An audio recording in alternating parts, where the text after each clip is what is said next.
So, 2 years ago, I spent a year at the U.S. State Department in the bowels of government, okay? And I enjoyed it, enjoyed the people I was working with, but working in government and the like, I found and experienced a lot of two different types of people. There were those who had the sharp elbows and were just going to be unloading on you, okay, all the time. They were just throwing elbows right and left because they knew the direction they wanted, they knew what they were going to get, and nobody was going to stand in front of them. And then you had the ones that had polish. They were poised. They were polite. They were nice. They were smiling. The type of people that when you're in someplace new, you're like, hey, these are my people, okay? And then they would just stab you in the back because that was their tool for just putting people at ease, lowering your guard, and then slipping the knife in, okay? Because, okay, just to be perfectly blunt, there's good people in government, but government is a full contact sport, okay? Just need to be fully aware of that. It is a full contact sport at all times, okay? Now, the catch is you might think that these are two polar opposites, but they're actually the same, okay? They're actually totally the same. They're just two sides of the same coin. Both those groups of people are doing the same thing. They're just using a slightly different technique. What they're doing is weaponizing people. People are just an asset to either be used or to be able to be shoved out of the way because they have goals to meet. Okay? Now, that brings up something about the difference between civility and etiquette. Okay? We all know that there's rules of etiquette and all this thing. Okay? Although those rules seem to change, right? And we'll talk about that and the reason for that in a minute. Politeness is manners. It's etiquette. It's a technique. It's superficial. It's a methodology. Okay? I'm not saying it's bad. I'm just saying when it was driven into you or when you drove that into your children, you got a gift, you are writing a thank you note back. Okay. All right. That if someone, remember the days, if someone calls and you pick up the phone, what do? You know, there's the etiquette of, hello, Prator residents. Can I help you? Okay. And of course, for those of us beyond a certain age, you know, our children keep telling us that there's certain etiquette to texting and the like that, okay, I'll take their word for it. All right? But it's these things. It's behavioral. Civility is something distinctly different. It's internal. You are being civil to someone because you respect and care about that person. Okay? And they're worth respecting. But let me ask you this. To be civil, does sometimes that require you to break the laws of etiquette?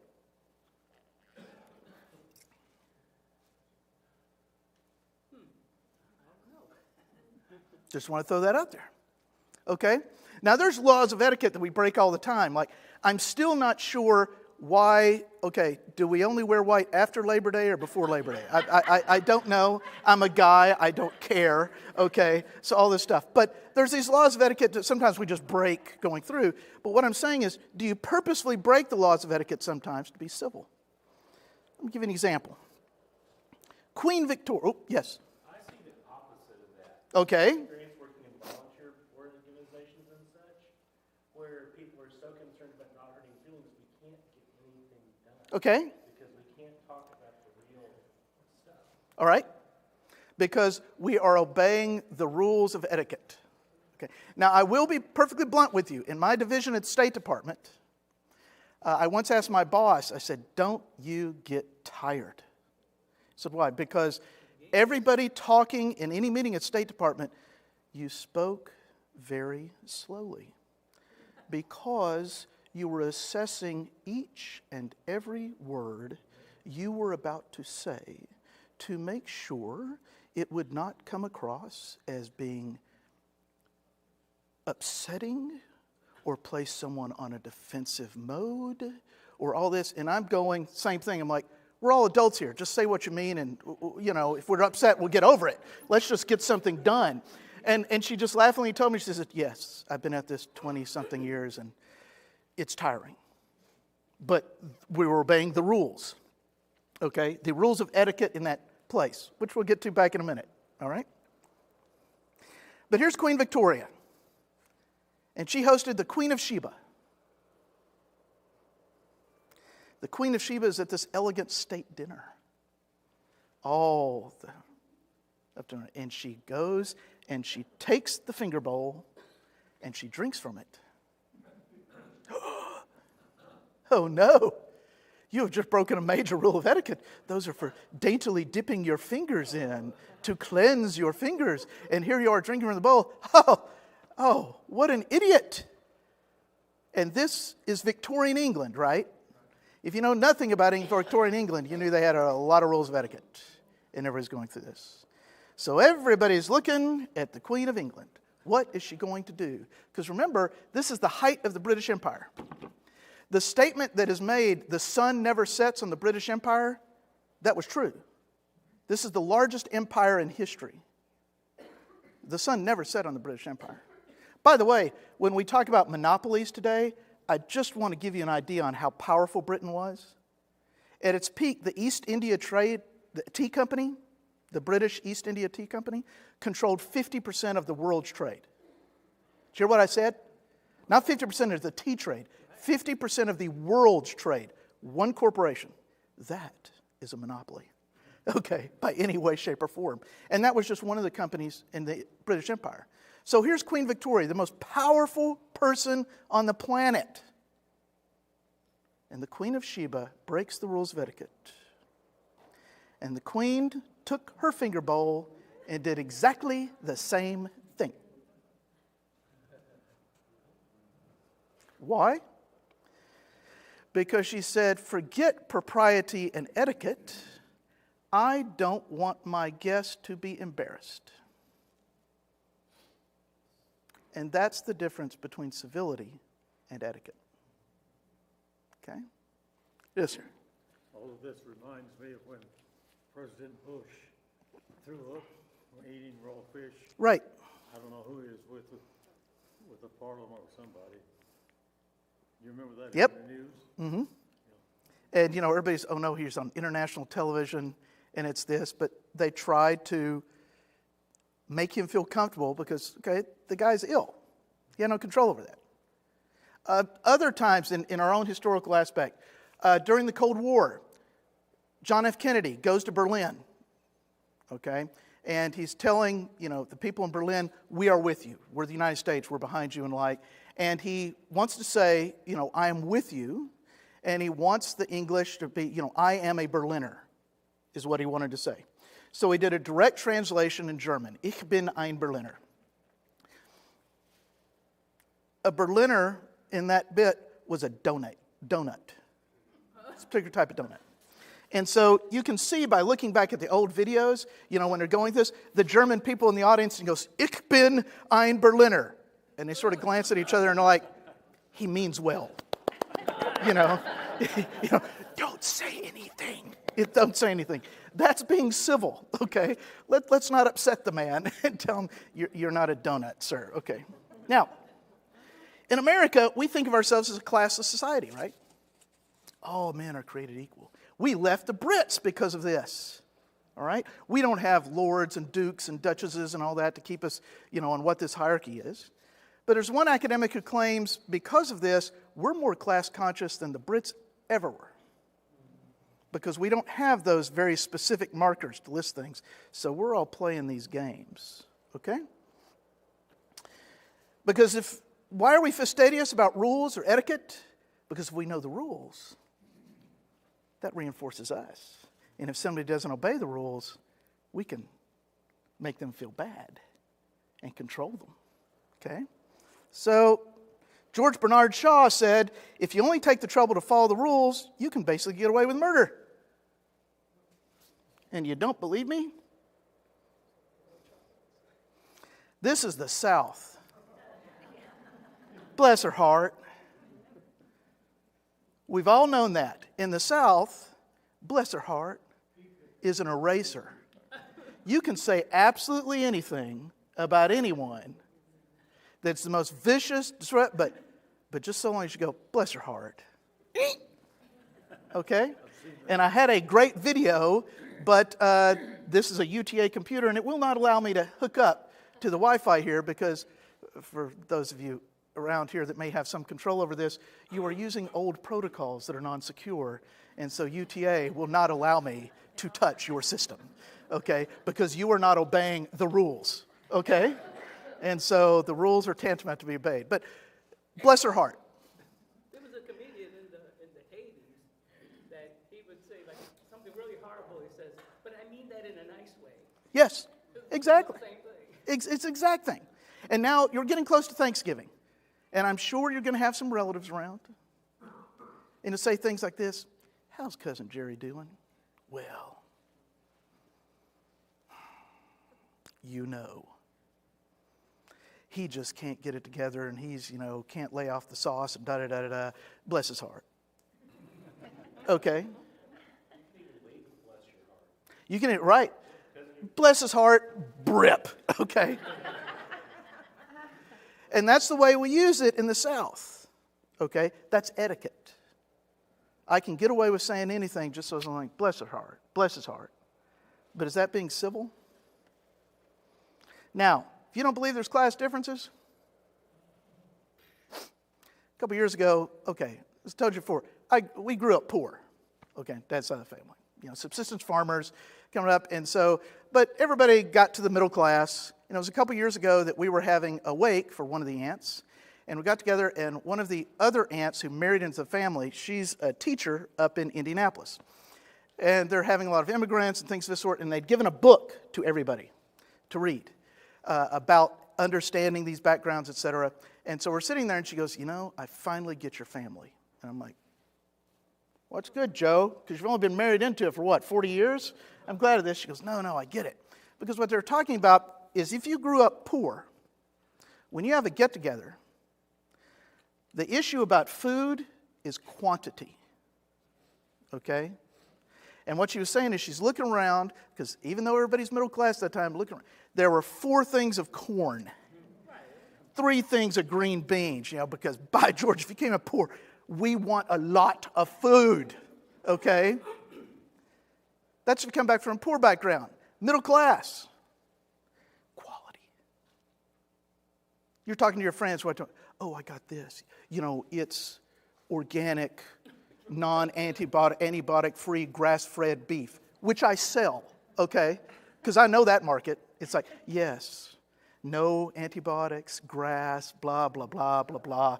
And people would go, oh, you're trying to save the planet. No, this is just how we raise beef. Because we were hoping to get rich enough to use synthetic fertilizer and antibiotics. But, manure was free, okay? And now, my grandfather would say, you're going to pay me extra to do it the hard way? Thank you, okay?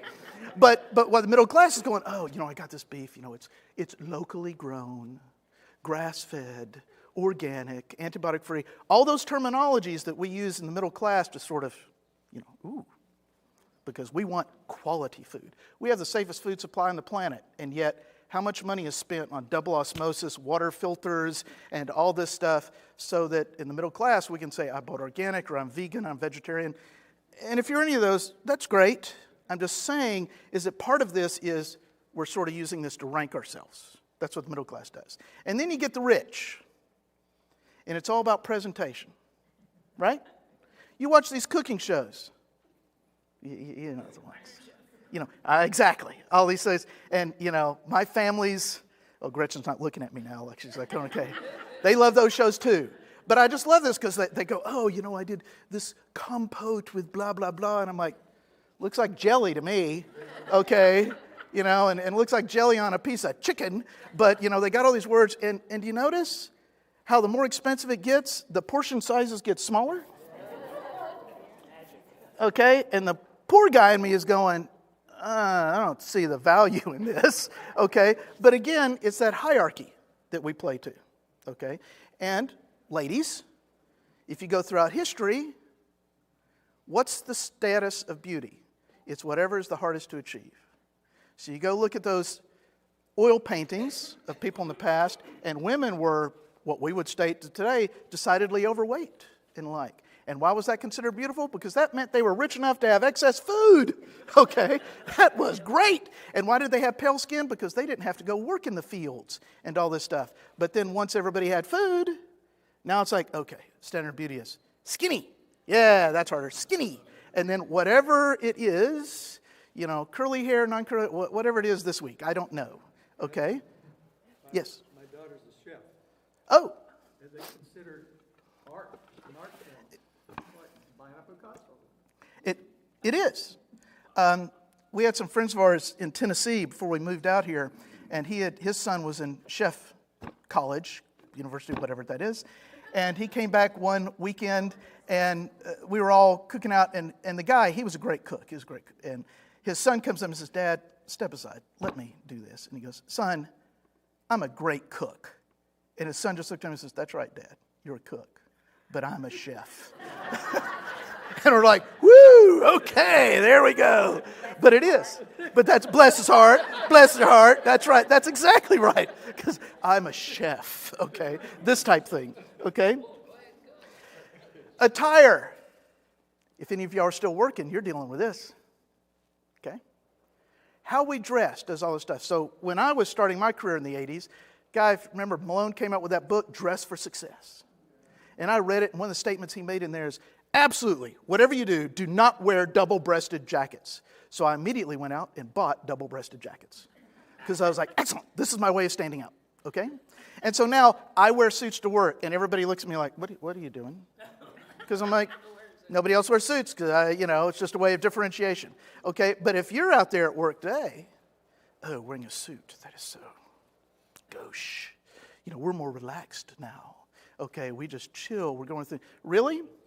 You're supposed to wear like athleisure stuff, but not athleisure stuff, very specific athleisure stuff. If you're ladies, you're Lululemon. If you guys, what were my girls telling me the other day? Carhartt jackets are the big thing now. And I'm going, wait, you mean my work jackets, like from Tractor Supply that I've been using on the farm for 15 years? Is not, and they're showing me these pictures, and I'm like, those boys have never been on a farm in their lives. They wouldn't know a callus if it came up and smacked them upside the head. And that Carhartt jacket with that man bun just isn't working, okay? But that's the thing. They're trying to say it. And okay, and before we get into that, what about this? Yeti, okay? Ladies, do you need, this is big amongst nurses now, one of those Yeti huge insulated mugs that's able to carry enough water to support an entire Marine division on assault, but has a small base so it'll fit into the cup holder in your car, okay? What is that if not signaling? And if any of you went to a school with a dress code, you saw this too. Everybody's wearing the same clothes, yet how did you differentiate yourself? Oh, my belt's more expensive than your belt. Right? Okay? Exactly. Human nature is someone of that goes on. So that's gets into this. Dr. Jekyll and Mr. Hyde. Alexander Solzhenitsyn's made the following comment. The line between good and evil runs through every human heart. And that's the story of Dr. Jekyll and Mr. Hyde. Now, if you didn't read it, let me give you the Cliff Notes version of this. Dr. Jekyll is a respected physician in England. But he has desires, just like all of us. He wants to break free. He wants to be himself. He wants to embrace American marketing. Just do it. You deserve break day. And so what he does is develop a potion that allows him to let loose with those desires. And in the evenings he goes out, he hurts people, he's damaging, etc. The more he indulges this, the stronger it becomes. And one day, he's in a park, thinking about these things, and looks down and realizes he is transformed into Hyde, without a potion, without anything else. Because when he let loose control of those inner aspects of it, it ended up taking over his life. And that is what happened. And I would tell you today, what we're facing in our society, that potion is social media. It allows us to anonymously or at a distance say things in such a way that we would never say that to somebody's face. Okay? Guys, growing up, we knew there was limits on speech. You're playing with the other guys in the neighborhood. You're playing whatever game it is. And of course, you're trash talking and everything else. But you also knew there was a line. Okay? If I go over this line, I'm going to get beat. Okay? And so it was self-limiting when it's face-to-face. You knew, and then when it cut loose and somebody's beating on somebody else, the rest of the guy, you're just standing back going, he deserves it. He shouldn't have said that. Okay? Probably said something about his mom. Huh? Probably said something about his mom. A joke about mom. Well, and then we just said, well, that's exactly, okay. I will state that, okay? My senior year of high school was the Iranian hostage crisis. Okay, and I'm half Iranian, so I'm walking down the hallways. And I know what it is to have racial epithets thrown at me. I know what it is to be spit on. And I just ignored it until somebody said something about mama. And then I'm like, now I have to kick your butt. Okay, I'm sorry. You can say anything you want to about me, but you can't say anything about mama. Okay? And that's the catch. When it's face-to-face, you can do that. But yet, look at stuff online that is incredibly vile and the like, and it's because, we're backed off. And what we're doing is indulging that aspects. So, on the flip side, we long to be in relationships. We long to have communities. We long to be close to people. And I don't think it's any surprise that with the increase in social media and all this dissension we have and anger, we're also having an exponential increase in loneliness and depression and anxiety. Because we're defined by self-love. All of us fight it. And you think about it. Think about the stuff we say in society. Trust your heart. Lead your heart. And what does Scripture say? The heart is deceitful. That's the last thing you want to listen to, because we tend to focus on ourselves. St. Augustine made this thing. He called it libido dominandi. Okay? The desire to control other people. To put ourselves first. When you see discussions or any videos you may get on our Facebook feeds and the like, you see these titles? So-and-so owns so-and-so. Notice it's not about so-and-so has a discussion and they learn from each other and informs. It's like, no, so-and-so owns this person or this owns this or whatever. It's a function of I win, whatever my side is, they lose. And that's as old as humanity. I'm not caring about them as a person. I want to win. Right now, in our society right now, we're talking about Palestine and Israel. And no, I don't want to get in detail about this. Okay? But the simple reality is that everything in Palestine and Israel is complicated. And I had a close friend of mine call me the other day. We spoke about this for about 3 hours, and he was like, look, I read educated Jews, and I think black, and I read educated Arabs, and I think white. And I said, the best input I can give you is a memorandum that was sent by a British diplomat in the Middle East to London, that they had some expert going through, and he said, anyone who claims they know what's going on here is severely misinformed. Okay? Because things are extremely complex. Things happen in all sorts of ways. There's 1,000,001 nuances to everything. Just as a side point, you say, why did Hamas attack when it did? Because Israel is about to sign a peace treaty with Saudi Arabia. And Iran didn't want that. Okay? And Iran pulls the strings for Hamas. Okay? Israel forced or was telling people in Gaza, move south.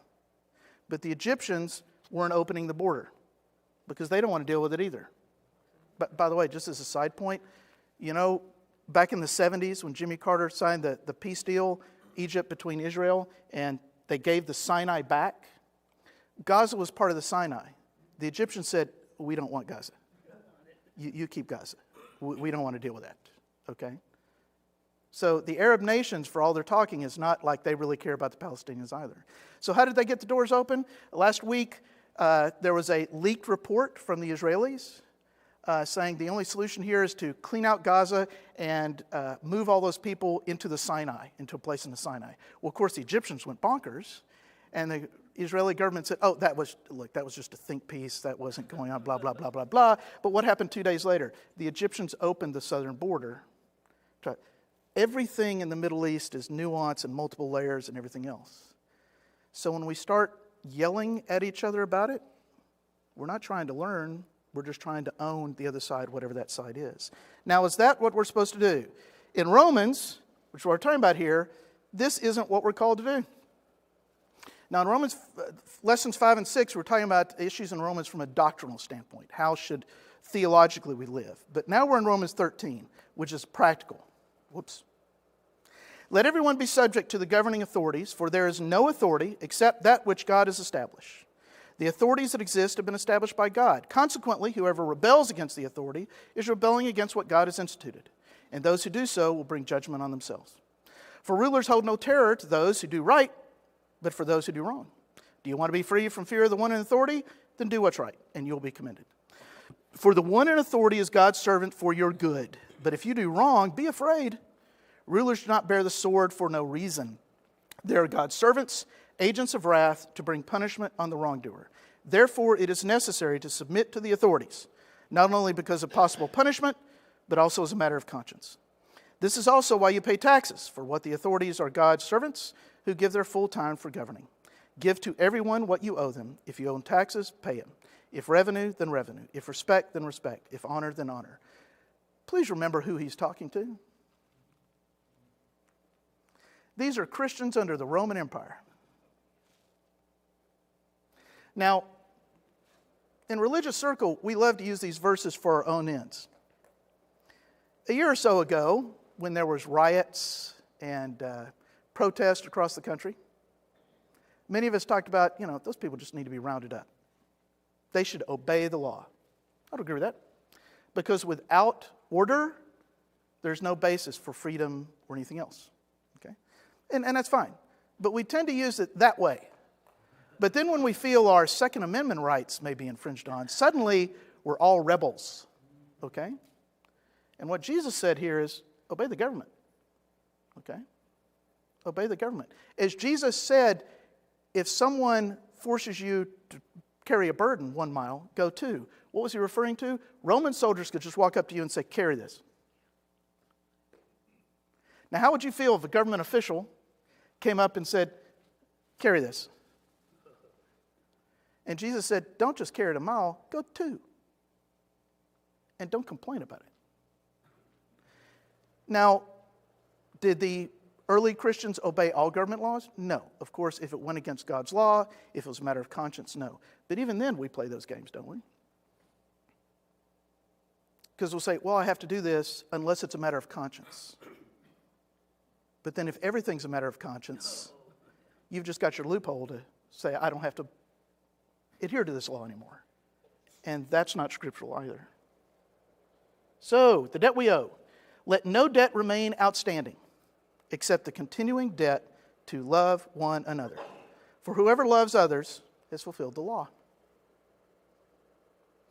The commandments, you shall not commit adultery, you shall not murder, you shall not steal, you shall not covet, and whatever other command there may be are summed up in this one command. Love your neighbor as yourself. Love does no harm to a neighbor. Therefore, love is the fulfillment of the law. In other words, love says, bless her heart, doesn't count.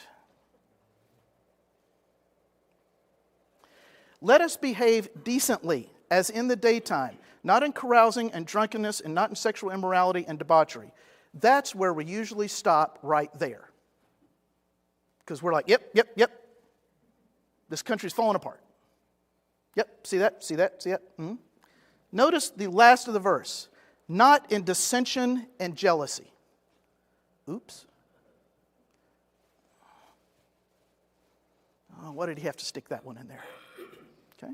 Rather, clothe yourselves with the Lord Jesus Christ. You do not think about how to gratify the desires of the flesh. We hear that phrase, desires of the flesh, and what we always think about is the first part of that. Sex. All of this. But wait a minute. Remember libido dominati? That was a desire of the flesh. I want mine. I want to be in charge. Which is, by the way, the oldest sin in the book? Because isn't that what Eve did? I don't like the way God's doing it. I want to be in charge. And that's why not in dissension and jealousy is the key to the next chapter. If what we are doing causes dissension, God is saying, that's not of Christ. And you've got your priorities wrong.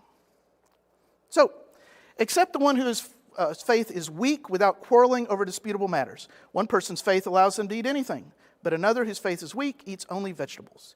The one who eats everything must not treat with contempt the one who does not. And the one who does not eat everything must not judge the one who does, for God has accepted them. Who are you to judge someone else's servant? To their own master, servants stand or fall, and they will stand, for the Lord is able to make them stand. Now, just a side point there. We've used this, and honestly, what's translated there, whose faith is weak, etc., it's a difficult verse to translate, because there's really not a straight word in English to translate this. But a better way of thinking about this is not somebody whose faith is weak or faith is strong, because then we sort of think about, oh, they're young in the faith. They have one faith unit. And those of us who are older and more mature, we have 10 faith units. It's more of like, no, the person whose faith is more specific, rigid, versus the one whose faith is more flexible. Okay? That's why it gets into this. Remember what's going on. He's writing to the Romans. Greeks, Gentiles are now being accepted into the church. And the first part of this book was trying to deal with the fact that Jews were saying, if you want to be a Christian, you got to obey all the Jewish laws. And Paul's like, nope, nada. Okay? And by the way, just a side point of there, that when we talk about trying to convince people of something, when we're trying to own them, that does nothing. And if somebody is very set in their ways, our discussions or debates aren't going to change that. God has to change their heart. Case in point, Paul. Okay? Paul was out persecuting people and killing Christians. And it took Jesus appearing and smacking them upside the head to go, oh, I need to change my mind. Okay? No human was going to do that. No argument was going to do that. Jesus appearing to him and going, what are you doing, buddy? That is what changed his heart. Okay? And he's sitting here saying, look, theologically, you can eat this meat. But if this one person doesn't want to do that, then they shouldn't. And the rest of you should be okay with that. Some people have a problem with Halloween. Okay. Some people don't. Okay. Some of you, if you grew up in the Church of Christ, remember the days when we were not allowed to talk about Jesus on Christmas Sunday? Yeah, but I remember at 10 years old, the sermon on Christmas Sunday was the budget for the next year. And I'm going, what's this? Okay. And it would just, my dad would just get so upset because it's like, there's only about twice a year some people will show up in a church, Christmas and Easter, and this is what it's like, what? We're trying to do this just out of spite, going, oh. If you were a real Christian, you wouldn't be, it's like, what? Because we're forgetting these verses, okay? One person considers one day more sacred than another. Another considers every day alike. Each of them should be fully convinced in their own mind. Whoever regards one day as special does so to the Lord. Whoever eats meat does so to the Lord, for they give thanks to God. And whoever abstains also does to the Lord and gives thanks to God. For none of us lives for ourselves alone, and none of us dies for ourselves alone. If we live for the Lord, and if we die for the Lord. You then, why do you judge your brother or sister, or why do you treat them with contempt? For we will all stand before God's judgment seat. In other words, don't try and own the other person. Treat them with the same respect that God does. Because Christ died for them. Therefore, let us stop passing judgment on one another. Instead, make up your mind not to put any stumbling block or obstacle in the way of a brother or sister. I am convinced, being fully persuaded in the Lord Jesus, that nothing is unclean in itself. But if anyone regards something as unclean, then for that person it's unclean. If your brother or sister is distressed because of what you eat, you are no longer acting in love. Let us therefore make every effort to do what leads to peace and to mutual edification.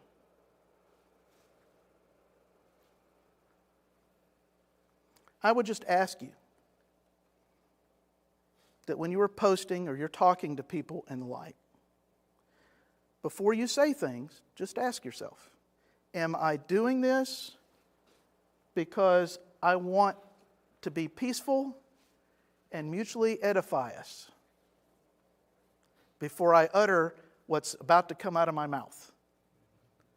Because if you can't answer that, you might want to think about what you're doing.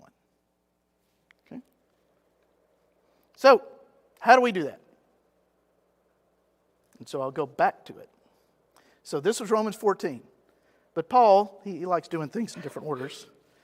He actually started this in Romans 12. Therefore I urge you, brothers and sisters, in view of God's mercy, to offer your bodies as a living sacrifice, holy and pleasing to God. This is your true and proper worship. Do not conform to the pattern of the world, but be transformed by the renewing of your mind. The renewing of your mind. By the way, does that happen overnight? If you are trying to get in shape, okay, because January 1st is coming up. And it's time for us to do what we've done in the past. Hey, I'm getting back in shape. So January 1st, we hit the gym and we're just going. And afterwards, like, oh. And by January 3rd, it's like, where's the pork chops? Okay? All right? If you want to get healthy, paint the house, whatever, what is it? Day by day effort. Okay? Little bit by little bit by little bit. Same thing with this. Renewing your mind. Not jumping in and trying to own someone each time. Not trying to reach out and say, what's the other person thinking about? And doing this again and again. For by the grace given me, I say to every one of you, do not think of yourself more highly than you ought to, but rather think of yourself with sober judgment, in accordance with the faith God has distributed to each of you. For just as each of us has one body with many members, and those members do not have all the same function, so in Christ we, though many, form one body. And each member belongs to all the others. We have different gifts according to the grace given to each of us. If your gift is prophesying, prophesy in accordance with your faith. If it's serving, then serve. If it's teaching, then teach. If it is to encourage, then give encouragement. If it's giving, then give generously. If it is to lead, do it diligently. If it is to show mercy, do it cheerfully. Love must be sincere, not etiquette. Love must be sincere. That's civility. Hate what is evil. Cling to what's good. Be devoted to one another in love. Honor one another above yourselves. Never be lacking in zeal, but keep your spiritual fervor, serving the Lord. Be joyful in hope, patient in affliction, faithful in prayer. Share with the Lord's people who are in need. Practice hospitality. Bless those who persecute you. Bless and do not curse. Rejoice with those who rejoice. Mourn with those who mourn. Live in harmony with one another. Do not be proud, but be willing to associate with people of low position. Do not be conceited, and do not repay anyone evil for evil. Be careful to do what is right in the eyes of everyone. If it is possible, as far as it depends on you, live at peace with everyone. Do not take revenge, my dear friends, but leave room for God's wrath. For it is written, it is mine to avenge. I will repay, says the Lord. On the contrary, if your enemy is hungry, feed him. If thirsty, give him something to drink. In doing this, you will heap burning coals on his head. Now, that last verse, we love using that one, don't we? Contrary to popular opinion, this is not a passive-aggressive way to get back at the people who treated you badly. Okay? Let's remember Scripture. Burning coals. Where do we see that in the Bible? Throughout the Old Testament. And what is it used as a symbol for? What? What's that? Purification? For what? To be in the presence of God. Burning coals is always tied in with God's Spirit. Okay? So what this verse is really saying, they're doing something bad to you, do the right thing and do something nice to them. And what you're going to heap on their heads is a thought of, oh, how in the world is that person? What? It's getting him thinking about God, which is the job here. Our job is not to own people. It's not to win arguments. It is to point people to God. It's not about us. It's about God. That's what this verse is saying. Okay? Although we'd really like to use the whole passive-aggressive thing, right? Because, yeah, we're human. We're human. And I tell you, when I was in the PhD program, the director of our department was horrendous. Okay? It would be that type of thing where you could say, they're just a witch with a capital B, bless her heart. Okay? That type thing. And one of the older PhD students, a guy I really respect, I was just unloading one day, and he just looked at me and he said, do you pray for her? And I'm like, what? He said, do you pray for her? I really hate it when people do things like this. And he just smiled and he said, you might want to do that first. And I'm not going to lie to you. The first time I prayed for her, it was like, God be with her. Amen. Okay, that was it. Okay? But you know what? The more I prayed for her, the more it didn't bother me as much. And the more I prayed for her, the more I understood what she was trying to do and build that department and try and make us good researchers and PhD students. And the more I prayed for her, the more I realized this had a lot to do with me having come in there, having been in industry, having had my own company, and now I was at the bottom of the barrel again. And I didn't like being at the bottom of the barrel again. Okay? So this is what God calls us to do. Do not be overcome by evil, but overcome evil with good. Ooh, that was timing. All right. I didn't plan that, but that worked out well. Love your neighbor as yourself. By the way, I guess I'm meeting with for lunch.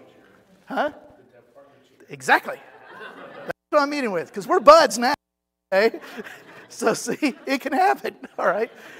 Y'all have a good week. And remember, it's not about us. It's about pointing people to God. Have a good one.